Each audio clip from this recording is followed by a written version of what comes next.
اس حوالے سے ایک بہت ہی زبردست واقعہ موجود ہے۔ ایک صحابی رسول تھے، حضرت طلحہ ابن عبید رضی اللہ تعالیٰ عنہ، بتاتے ہیں کہ ایک دن میرے تجارتی سامان کی کوئی ڈیلیوری آنی تھی کہ جو مقررہ وقت سے تھوڑی سی لیٹ ہو گئی، اور واپس آتے آتے مجھے رات پڑ گئی۔ جب میں احد میں شہید ہونے والے صحابی عبداللہ ابن حرام رضی اللہ تعالیٰ عنہ کے قبر کے پاس سے گزرا تو اس کے اندر سے مجھے قرات کی ایک انتہائی خوبصورت آواز آئی، ایسی آواز کہ جیسی آواز میں نے پہلے کبھی نہیں سنی تھی۔ میں تیزی کے ساتھ چلتا ہوا وہاں سے آگے نکل گیا، اور اگلی صبح جب رسول اللہ کو اس بارے میں بتایا تو آپ نے فرمایا کہ وہ آواز عبداللہ ہی کی تھی کہ جن کی روح صبح فجر تک ان کے جسم کے اندر موجود تھی اور صبح سے پہلے پھر واپس چلی گئی۔ یہ ساری باتیں اپنے اپنے ذہن میں رکھنی ہیں۔ جب میں احد کے قریب موجود دروازے کا ذکر کروں گا تو اس وقت یہ بات زیادہ بہتر طریقے سے ایکسپلین ہو جائے گی۔ پھر ایک اور صحابی تھے، حضرت عطاف ابن خالد رضی اللہ تعالیٰ عنہ۔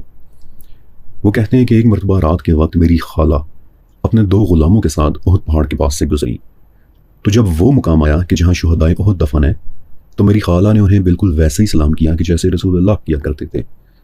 تو اچانک کسی قبر والے نے وعلیکم السلام کے ساتھ جواب دیا اور کہا کہ ہم تمہیں ویسے ہی پہچان گئے کہ جیسے دنیا میں پہچانا کرتے تھے۔ خالہ بتاتی ہیں کہ میں بہت ڈر گئی اور اپنے غلاموں سے کہا کہ اونٹ کو یہاں سے تیز تیز چلا کر باہر لے جاؤ۔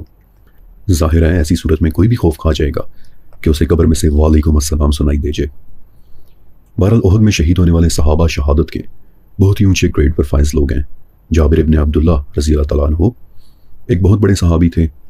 بتاتے ہیں کہ جب ہمیں پتہ چلا کہ ایک نہر کھودی جا رہی ہے کہ جو احد کے بالکل قریب سے ہو کر گزرے گی، اور ہو سکتا ہے کہ کھدائی کے دوران کچھ قبروں کو ریپلیس کرنے کی ضرورت بھی پیش آ جائے، تو بہت سارے لوگوں کی طرح ہم بھی اس منظر کو دیکھنے کے لیے وہاں چلے گئے، اور ہم نے دیکھا کہ جب ان شہداء کو قبر سے نکالا جا رہا ہے تو ان کی باڈیز اتنی نارمل اور نرم تھیں کہ جس طرف چاہو مڑ جاتی تھیں۔ یوں لگتا تھا کہ جیسے وہ لوگ سوئے پڑے ہیں۔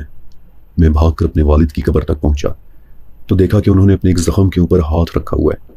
میری آنکھوں میں آنسو آ گئے، اور جب میں نے اپنے ہاتھ میں لینے کے لیے ان کا ہاتھ پکڑا تو ہاتھ ہٹنے کی وجہ سے زخم خون بہانے لگ گیا کہ جیسے یہ بالکل تازہ تازہ ہو۔